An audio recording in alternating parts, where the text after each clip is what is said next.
Hey everyone, and welcome back to The Explainer. Today, we are diving into a really concise, but honestly, profoundly impactful piece of source material. We're unpacking the architecture of continuous learning. It's actually kind of amazing how much strategic direction can be packed into just a few sentences. We're going to look at the exact wording from this module's introduction and break down the blueprint it gives us for mastering a very specific, highly sought-after skill. So get ready, because the structure we're dissecting today is incredibly deliberate, and fully understanding it is really that crucial first step to putting it into practice. Okay, let's jump right into the source text itself. It says, this module provides some guidelines to the participants on the methodology of continuous learning and continuous training. Now, what's really interesting here is how it immediately grounds us in a strict structure.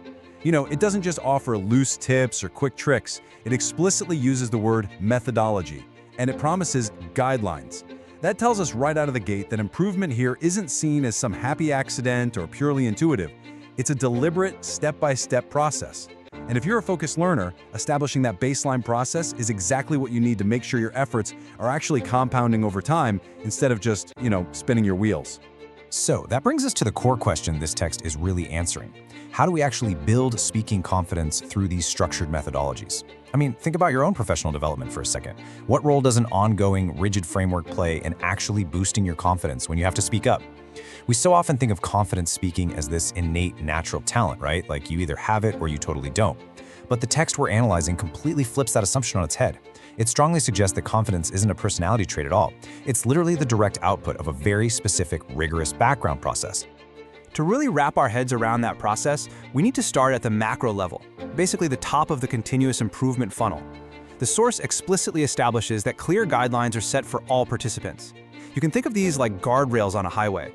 Without them, you might be practicing the completely wrong things, or maybe learning in a way that just doesn't translate to actual real-world performance. This whole architecture is built on that foundation, setting exact parameters for literally everything that follows, so you're never left guessing how you're supposed to be improving.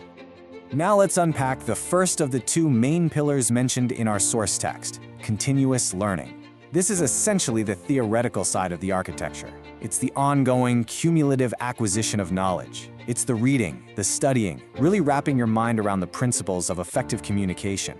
And the text is super careful to categorize this as a specific methodology all its own. That implies a sort of relentless curiosity, a highly structured approach to gathering information. But as we all know, gathering information is really only half the battle. Separately, and this is a huge point, the text emphasizes continuous training as its own distinct methodology. This focuses entirely on the tactical, repetitive exercises you need to drill those concepts into your everyday routine. This is such a vital distinction in the source. It didn't just say continuous learning and stop there. It deliberately added "and continuous training." Why? Because knowing how to do something and actually doing it are two completely different beasts. It's like learning to play the guitar.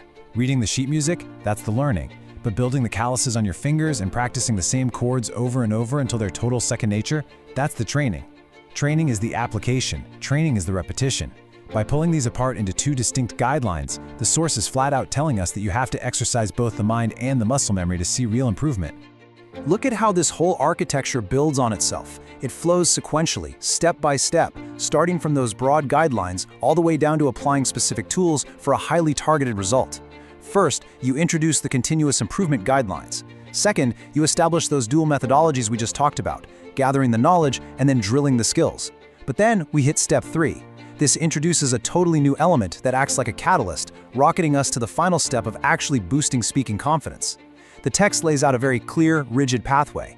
You literally cannot skip straight to the end without doing the heavy lifting of the first 3 steps. Because here's the thing, you can have the absolute best continuous training methodology in the world, but if it stays static, its real-world impact is going to be pretty limited. The source document introduces technology as the ultimate bridge.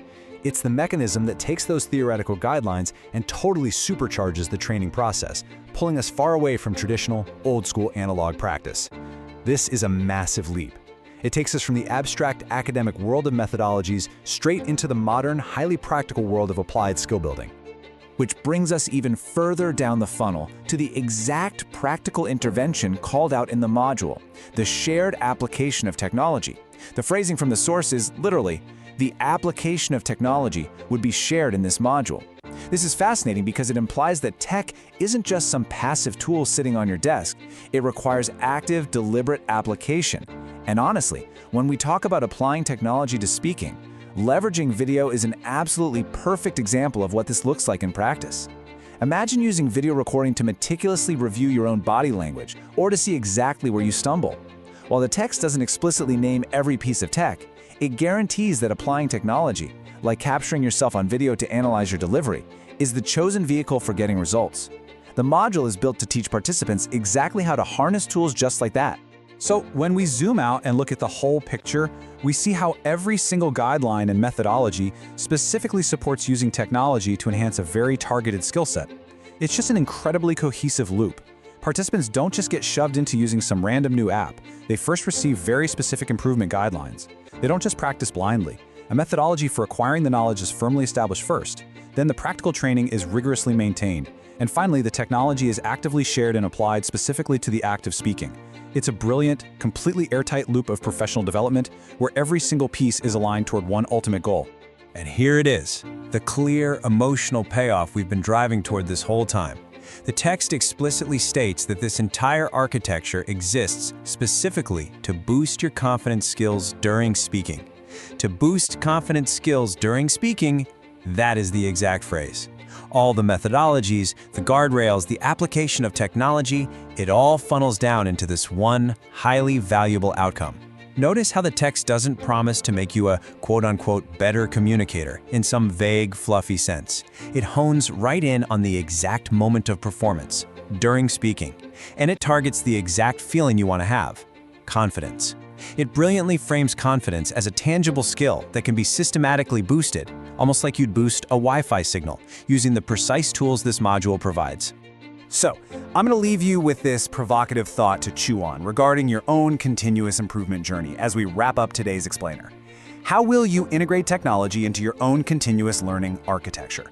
Because the source text makes it crystal clear. The most confident speakers out there, they are absolutely not just winging it. They're relying on a deeply structured framework of learning, rigorous repetitive training, and the really smart application of tools, especially things like video feedback.